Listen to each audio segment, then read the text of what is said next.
Okay, another video book review. This one is for Ravenheart by David Gemmell, the third book in the Rigante series. Yeah. I've read, this is obviously the third one I've read, and the first two were just blow your socks off good, like surprisingly good. I read Legend first by David Gemmell, and I was, floored by that too, but it was a strange type of book, and it was crafted differently, and it was a first time book too, so there was a little bit of flaw there, but it was just different. It wasn't like a typical fantasy, right? It was more like a siege book.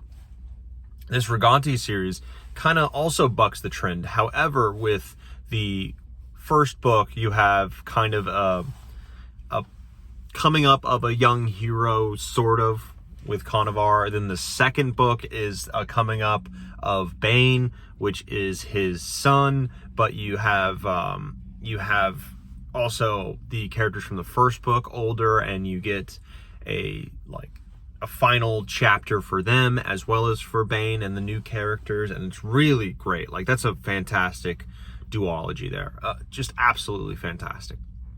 This book is set like 800 years later, like a long time later, and all of these characters from the first two books are legends, and not even legends sometimes remembered correctly, especially by the people who now control the lands of the Rigante, which are not the Rigante. It's the Varlish. And Conovar is seen as his history is told wrong, as is Bane, and he was actually Varlish. He was not Rigante, and this was the pride of the Varlish. You don't want to give the Rigante any kind of historical pride, giving them any kind of, let's say, belief in themselves, right? Since they're a conquered people. Now, because of that, you have a lot of problems, but it's really, really interesting to see just how the culture, how it was taken over by a different culture, how the same lands that we had traveled all over in this series so far are now controlled by somebody else, and how the Rigante live with that. Their religion changes, their customs changed, and it's just really interesting, just an incredibly interesting way to see it. And it's a strange structure of the series that I really like. You don't see too much other than in sci-fi books, where you see a lot of big time jumps, because they introduce things that have long distance travel in space. You do, I don't read much sci-fi right now, but you get close to the speed of light, and that is going to prolong your life, because you are experiencing a different time than people living in regular time. Anyways, that happens a lot, and that's how you get a lot of this, seeing cultures change over time and seeing people change and all that. But in this book, it's done naturally, and I really enjoy that. And our new characters it's kind of hard to get into them first. It takes a while, and it takes a while to set up each of them. But once you get 30% of the book, you're rolling, right? You're rolling pretty well. And you have kind of a Conovar, kind of a Bane, a new version of them, Kalen. And he has his own flaws, right? He has his own flaws for sure. He is just he's incredibly prideful, and he's incredibly, because of that pride, when it gets hurt in some way, his retribution is fierce. And he's got some killer instincts that are bad, really not good. And it causes problems, as these books wont to do, right? Because it's not a story. None of these stories are about perfect heroes being perfect and doing perfect things and therefore becoming legends, right? It's not that. It's imperfect people being heroic in a lot of ways, but also doing some terrible things, but still being those heroic things that they do, defining their legend, right? Defining them. And that's good. And the same thing is happening with Kalen, because it gives more depth to the story, more realistic, and you care more about the characters because of it, because you're experiencing that these characters have really low lows, and you're there with them when they break down, and they're really struggling. You're there with them. So when they hit those legendary highs, you are there. Anyways, you get Kaelin, which is like Bane and Conovar. You get like a Varlish school teacher who has a really good arc. I really liked his arc, from kind of an abusive school teacher to what he becomes. You have Kaelin's aunt, Maeve, who is a very successful businesswoman, right? Who, since she is Rigante, she can't own anything, really, especially not a majority share in any kind of endeavor, any kind of company. So she just gets minority shares of a bunch of things, and her intelligence and business acumen turn these businesses around. And her struggle is, she's got a lot of struggle. There's other struggles, but she cannot be caught because that is against the law. Then you have a great character, which I assume everyone loves who reads this book, which is Jaime. When I read him, I consider it Jaime, but I guess it's a kind of a adopted uncle figure of Kaelin, who is in this book, and it said is like an old Rigante warrior of old, out of time. Yes, he is from here and all that, from all this time, but he is imbued with the characteristics of like a warrior from Bane and Conovar's time, thrust into a world that has no place for him, into a land that has absolutely no place for him, nowhere at all.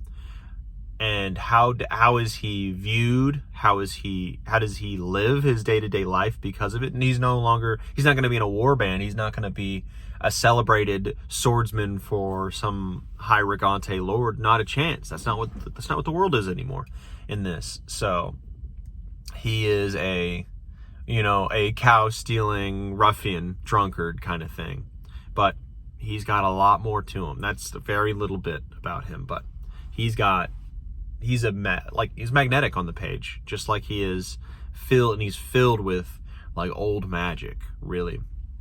And you get a lot of that old magic coming back, not really coming back into the world, but into the story where you had a lot of it in the first two books because the world was more magical. And yes, they talked about like the magic leaving the world because of all these reasons that I don't want to go into, because it's good to read about it. However, even though it's much less now, it's still there, and the bit we see is good. And it comes in different ways we never got in the first two. And just the whole story, it's definitely different than the first two, but it's still in the same vein, for sure. It's not some weird, you're not jumping into like crazy strange territory with this. You're not going from, let's say, Ender's Game to Speaker of the Dead, which is also now a big change, and then from Speaker of the Dead into not Children in Exile, what is it, Xenocide and Children of the Mind, like that stuff. Like all these dramatic shifts that happen in that series just really take you out of it. However, in this, you don't really get that. It's all the really similar themes. You're in the same like geographic landscape. A lot of the characters, especially in the first two, are the same, and it's a lot of comfort. It feels like comfort food when you read this, because it's not that it's bad. Comfort food, it's kind of a bad analogy because comfort food a lot of time is really bad for you. But this stuff, it's just good for the soul, and it's really good to read, and it's easy to read. It's well written. The characters are like, the bad characters are just mustache twirling villains. They're also, have their own depth to them. The Moidart being a huge example of that.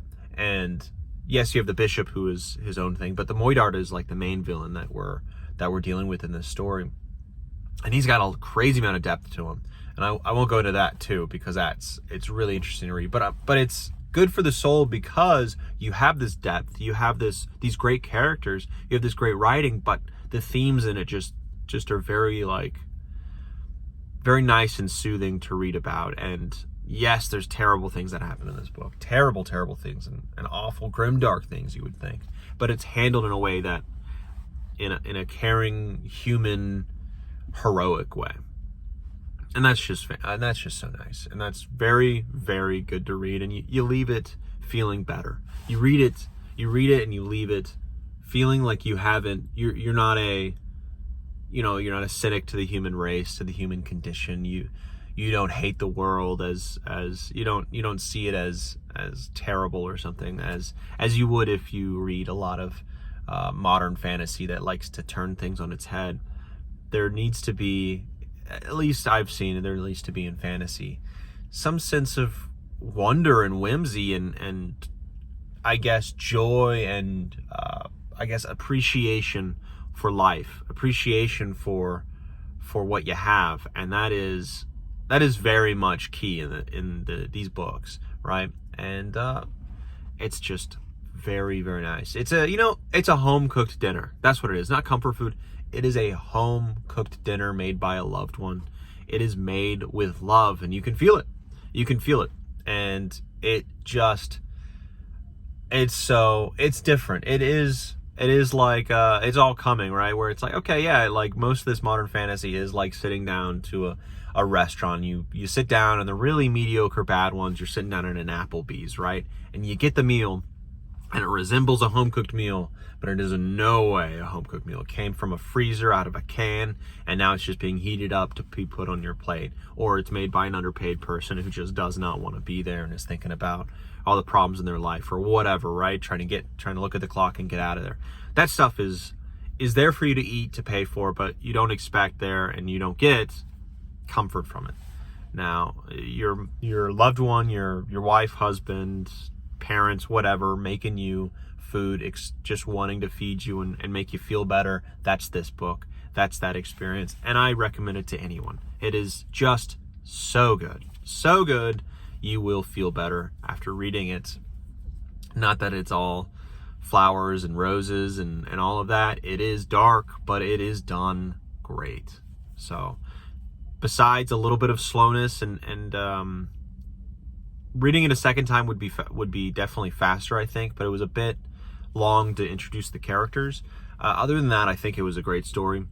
I think it was a really good read and an interesting way of taking this story into the future and seeing how cultures change, how stories get twisted, how legends of old are viewed by the people of the future, and how, I guess, through down the family lines and through generational history, how things and the threads of the past kind of move forward. Anyways, I give it, I would say, an 8.5 out of 10, and I recommend this series so far. This last book being, what is it even called? I don't know what the last book is called because I haven't read it yet, but it's something, it's the name, the soul name, is that what it's called? I forget. The soul name of I'm guessing our main character, and that's what it is. All these book titles are the soul names of our main characters. So anyways, I look forward to it. I really look forward to this series. This is definitely shaping out to be some of the best of all time for me. I love it. If you can't tell, I absolutely love it, and I recommend it. 8.5. On to the next book.